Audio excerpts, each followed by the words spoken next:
vous devez avoir une stratégie marketing. Une stratégie marketing, c'est-à-dire quoi? Savoir où vous voulez aller. Moi, quand quelqu'un vient vers moi, je vais toujours lui demander, OK, c'est bien, tu as ton entreprise. Mais ton entreprise, dans 5 ans, tu la vois où? Dans 10 ans, tu vois ton entreprise où? Pourquoi est-ce que quelqu'un viendrait chez toi? C'est quoi ta plus-value? Vous êtes nombreux à vendre des iPhones. Pourquoi est-ce que moi, je viens chez toi?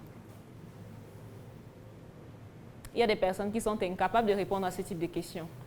Quels sont tes objectifs? Ça, c'est même parfois le pire. Quand un gars vient te draguer, tu lui demandes, dans 6 mois, tu te vois où? Tu te dis, mais on va voir, non? Je suis là. Ah bon? Dans 6 mois, tu te vois avec combien dans tes poches? Il ne peut pas te dire. D'office, on te classe. On te classe. Parce que ça veut dire, si on fait un enfant maintenant, l'enfant là va aussi seulement vivre.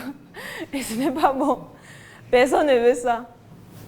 Donc, du coup, il faut connaître où on veut aller. Et parce qu'on a une vision, maintenant, on a des objectifs. Donc, si on a une vision dans 5 ans, de commencer à vendre ses produits au Gabon, ça veut dire déjà dans Yaoundé, on devrait réussir.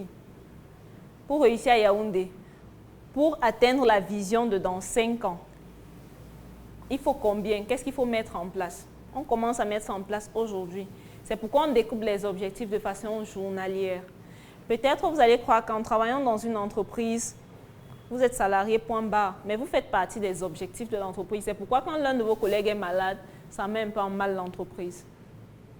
On se dit, Ismaël est malade, il ne va pas venir aujourd'hui. D'habitude, il travaille 8 heures de temps. Ça veut dire qu'on est en train de perdre combien d'argent? Donc, ces entreprises-là définissent leurs objectifs et ils savent que si on doit faire 10 millions par mois, ça veut dire 2,5 millions par semaine, ça veut dire 500 000 par jour. Nous avons 5 employés, donc chacun doit produire 100 000. Pardon. Il suffit qu'un ne soit pas là pendant 2-3 jours, voilà déjà 300 000 de perdus. Comment on rattrape ça? C'est pourquoi on a des alternatives. Quand on a des objectifs, on prend en considération ces moments-là où on ne pourra pas suivre ces objectifs. Et on se dit, OK, en cas de ça, voici ce qu'on va faire.